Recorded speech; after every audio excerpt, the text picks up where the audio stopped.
there's no rocket science behind what this district needs. I studied rocket science. This isn't rocket science.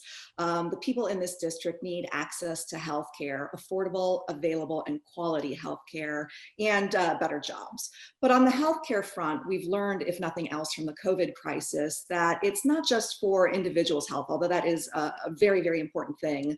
In the richest country on earth, the fact that we have people rationing insulin, I think, is a crime.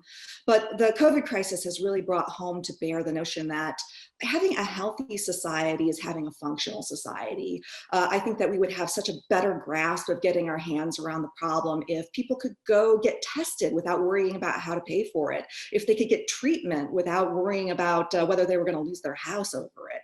So in the end, I think that shoring up the ACA, making sure everybody has access to healthcare, expanding it to everyone, and making sure our healthcare is truly universal is my #1 goal.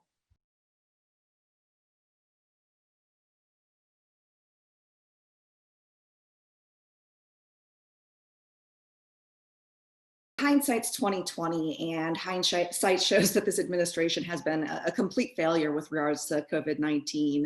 It's now the 4th largest mass casualty event in American history, behind only World War II, the Civil War, and the 1918 flu pandemic.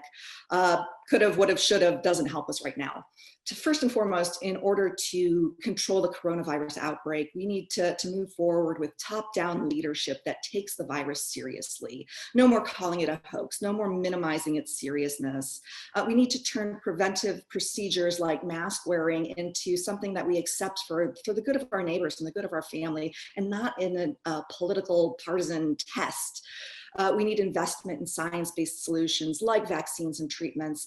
But in the meantime, PPE for frontline responders and workers, as well as everyday people, students, teachers, grocery store workers. And on the stimulus front, we need to make sure that people who get ill have the ability to take time away from their jobs to recover, so that we're not forcing people into a situation where they're spreading this disease.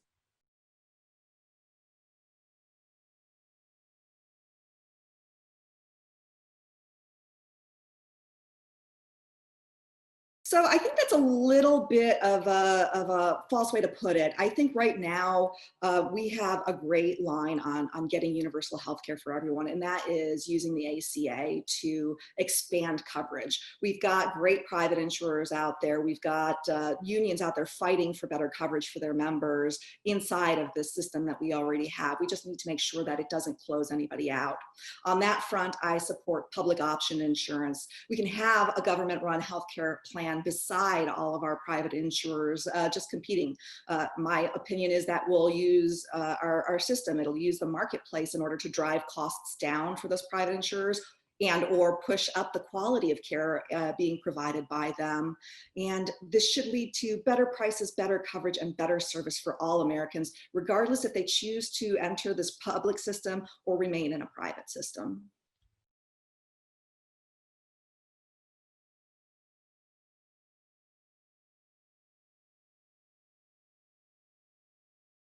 Well, I think that it's important to remember that we have an obligation under international law to adjudicate all refugee claims. And first and foremost, I think we need to go back to a notion of fair play and American values when it comes to doing that. I think that caging children and separating newborn infants from their mothers does not comport with what I believe is the spirit of America. Beyond that, we need to make the system work, and we need to make the system work in light of what we expect from our Constitution and from our notions of fair play. We need to make sure that the timeline adjudicates these issues in a very appropriate fashion, and bringing the due process back into the system. As far as numbers, I think that it depends on what those claims individually find. So we need to adjudicate every individual situation that comes before our immigration courts.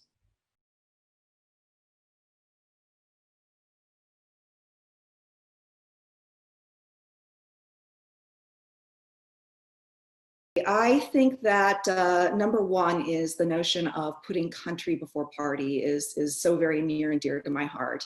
I served my country. I served my country in combat, and I believe in the United States. I love my country. And I think that makes everything so much easier, because when you're focused on the solution that is for the good of the country, you don't get bogged down in those daily political arguments and the notion of winning or scoring points against one another. Studies show that as the number of veterans in Congress has reduced over time, so has bipartisanship, so have bipartisan sponsored bills, so have cross-party votes. And so I think that I can be a real part of the solution as a veteran and being prepared to work with other people who think like me, who are ready to put country first.